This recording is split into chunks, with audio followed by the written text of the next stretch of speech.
বাড়িটা মোড়ল বাড়ি নামে পরিচিত। পদ্মজার দাদার নাম ছিল মিয়াফর মোড়ল। তিনি গ্রামের একজন সম্মানিত লোক ছিলেন। 6 কাঠা জমির উপর টিনের বিশাল বড় বাড়ি বানিয়েছিলেন 4 ছেলের জন্য। 2 ছেলে 16 বছর আগে 1971 সালের যুদ্ধে নিহত হয়েছে। 2 জনই টকবগে যুবক ছিল, আর একজন 8 বছর বয়সে কলেরা রোগে গত হলো। বাকি রইল মোর্শেদ মোড়ল। বর্তমানে এই বাড়ি মসজিদের অধীনে, যদিও তিনি থাকেন না সব সময়। পুরো বাড়ির চারপাশ জুড়ে গাছগাছালি, বাড়ির পিছনে নদী। রাত 9টা বাজলেই পরিবেশ নিশুতি, রাতের রূপ ধারণ করে। রাতের এই নির্জর প্রান্তন ঝিঝি পোকার ডাকে ছেয়ে গেছে। ঝিঝি পোকার সাথে পদ্মজার ভাঙা কান্না মিলেমিশে ভৌতিক পরিবেশ সৃষ্টি করছে। মনে হচ্ছে কোনো আত্মা তার ইহজীবনে না পাওয়া কোনো বস্তুর শোকে এমন মরা সুর ধরেছে। হেমলতা পদ্মজাকে টেনে পাশে বসান। পদ্মজা ডান হাতের উল্টো পাশ দিয়ে চোখের জল মুছে হেমলতাকে বলল, মামা সৌদিতে যাওয়ার আগের দিন আমাদের সবার দাওয়াত ছিল না নানা বাড়ি? খালামণি, ভাই বোনেরা এসেছিল। সেদিন ঢাকা থেকে যাত্রার লোক আসছিল স্কুলে, মনে আছে আম্মা? আছে। উঠোনে ধপ করে একটা আওয়াজ হয়। হেমলতা পদ্মজা কেঁপে উঠল। পূর্ণা প্রেমা দরজায় কান পেতে রেখেছিল মা বোনের কথা শুনতে। হুট করে কিছু পড়ে যাওয়ার আওয়াজ হওয়াতে দুজন ভয় পেয়ে যায়। দরজা ঠেলে হুড়মুড়িয়ে রুমে ঢুকে পড়ে। হেমলতা বড় মেয়ের সাথে গোপনে বৈঠক ভেঙে দ্রুত পায়ে বারান্দায় এসে দাঁড়ান। উঠানে বিদ্যুৎ নেই, হারিকেন জ্বালান। পিছনে 3 মেয়ে এসে দাঁড়িয়েছে। একজন মায়ের 3 মেয়ে নিয়ে একা এত বড় বাড়িতে বাস করাও যুদ্ধ বটে।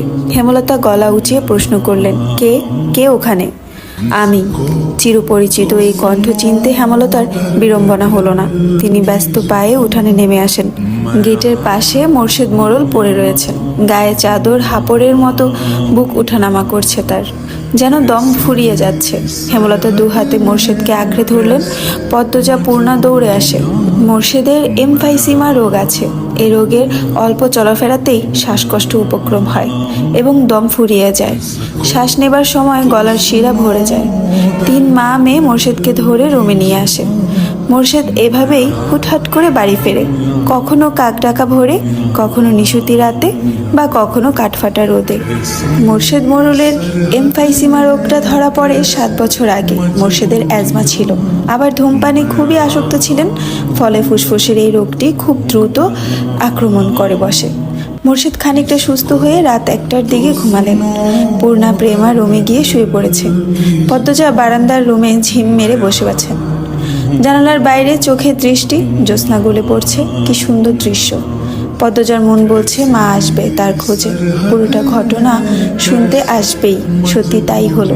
কিছুক্ষণ পরই হেমলতা আসলো। আম্মা, বাতিটা নিভিয়ে দাও, বলল পদ্মজা, কণ্ঠ খাদে নামানো। হেমলতা বাতি নিভিয়ে পদ্মজার পাশে বসেন। পদ্মজা তৈরি ছিল, তবুও অপ্রস্তুত হয়ে পড়ে। খুব অস্বস্তি হচ্ছে, সে গোপনে দীর্ঘশ্বাস ছাড়ল। পদ্মজা তখন 4র্থ শ্রেণীর ছাত্রী, বয়স ছিল 10। খুব কম বয়সেই তাকে স্কুলে পাঠানো শুরু করেন হেমলতা। সেদিন নানা বাড়িতে সবার দাওয়াত পড়ে। হানিফ চলে যাবে সৌদিতে, তাই এত আয়োজন। পরিবারের মিলন আসর বসে। স্কুল মাঠেও সেদিন নাচ গান অনুষ্ঠিত হয়। বাড়ির সবাই সেখানে চলে যায়। বাড়িতে থাকে শুধু পদ্মজা, পদ্মজার বৃদ্ধ নানা আর হানিফ। পদ্মজা ঘুমেছিল, তাই বাকিদের সাথে যেতে পারেনি। যখন ঘুম ভাঙে আবিষ্কার করলো বাড়িতে কেউ নেই। মোর্শেদ হঠাৎ করে অসুস্থ হওয়াতে হেমলতা বাপের বাড়িতে উপস্থিত ছিল না। পদ্ম নাকি?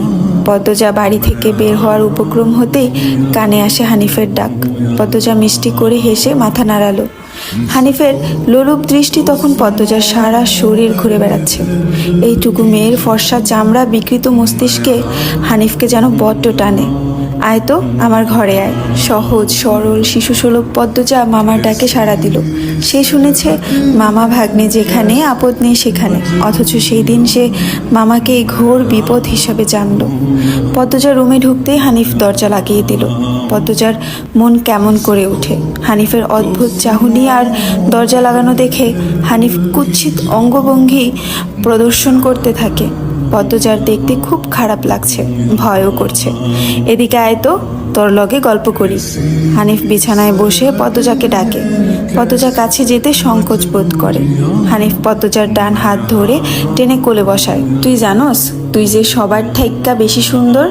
হানিফের প্রশ্ন পদ্মজার কানে ঢুকেনি। সে মোচড়াতে থাকে হানিফের কোল থেকে নামার জন্য।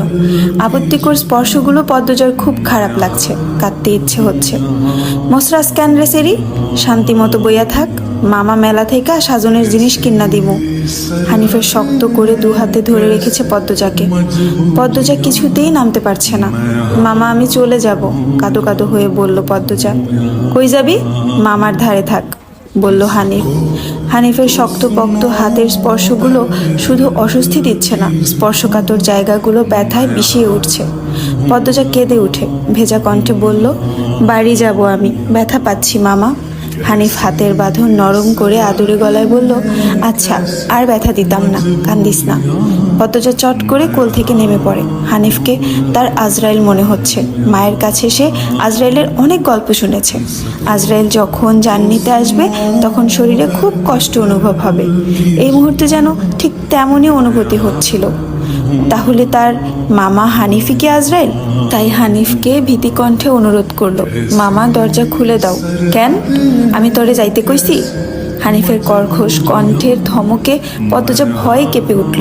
তার চোখ বেয়ে জল পড়তে থাকে। হানিফ পদ্মজাকে জোর করে কোলে তুলে নেয়।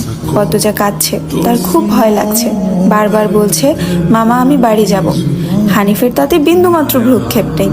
বাড়িতে কেউ নেই, বৃদ্ধ সৎ বাবা কানে শুনে না। পদ্মজা হানিফকে কিল ঘুষি দিতে থাকে, সেই সাথে জোরে জোরে কান্না শুরু করে। এভাবে কাঁদলে পাশের বাড়ির যে কেউ চলে আসবে। হানিফের রক্ত টকবক করছে উত্তেজনায়। সে দ্রুত ওড়না দিয়ে পদ্মজার মুখ হাত পা বেঁধে ফেলল। পদ্মজার দু চোখের পানি হানিফের চোখে লাগেনি। হানিফ ভীষণ আনন্দ পাচ্ছে, পৈশাচিক আনন্দ পাচ্ছে। সে সিগারেট জ্বালায়, খুব আনন্দ হলে তার সিগারেট টানতে ইচ্ছে হয়। সিগারেট টানতে গিয়ে মাথায় আসে নিঃশংস ইচ্ছে। নাক মুখ দিয়ে ধোঁয়া উড়িয়ে সিগারেট দুই আঙ্গুলের মাঝে রেখে পদ্মজার বাম পায়ের তালুতে চাপ দিয়ে ধরে রাখে। পদ্মজা হাউমাউ করে কেঁদে উঠল। হেমলতা দু হাতে শক্ত করে মেয়েকে বুকের সাথে জড়িয়ে ধরেন। পদ্মজা কাঁদতে কাঁদতে বলল, আম্মা তখন আমার খুব কষ্ট হচ্ছিল, আমার দমটা বেরিয়ে যাচ্ছে মনে হচ্ছিল। আমি তোমাকে খুব ডাকছি, আম্মা তুমি তো আসোনি। পদ্মজার কথাগুলো হেমলতার বুক রক্তাক্ত করে দেয়। এ যেন 1971 সালের পাকিস্তানিদের নৃশংসতা। নিজের চোখে তিনি দেখছেন পাকিস্তানিদের নিষ্ঠুরতা। হানিফ আর তার দেখা অত্যাচারী পাকিস্তানিদের মধ্যে কোনো তফাৎ নেই। হেমলতা নির্বাক বা ক্রুদ্ধ, শুধু অনুভব হচ্ছে তার বুকে পড়ে আদরের পদ্মজা হাওমাও করে কাঁদছে, সর্বাঙ্গ যেন কাঁপছে। হানিফকে ক্ষত বিক্ষত করে দিতে হাত নিষ্পিস করছে। সেদিন একটুর জন্য পদ্মজা ধর্ষণ হয়নি। বাড়িতে সবাই ফিরে এসেছিল।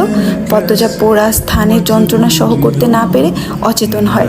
বাকিটুকু আর পদ্মজাকে বলতে হয়নি। হেমলতা জানেন পদ্মজার গা কাঁপিয়ে জ্বর আসে। 21 দিন বিছানায় ছিল। ততদিন হানিফ দেশ ছেড়ে চলে যায়। পদ্মজা ভয়ে লজ্জায় ঘটনাটি কাউকে বলেনি। পায়ের পোড়া দাগ দেখে যখন হেমলতা প্রশ্ন করেছিল, পা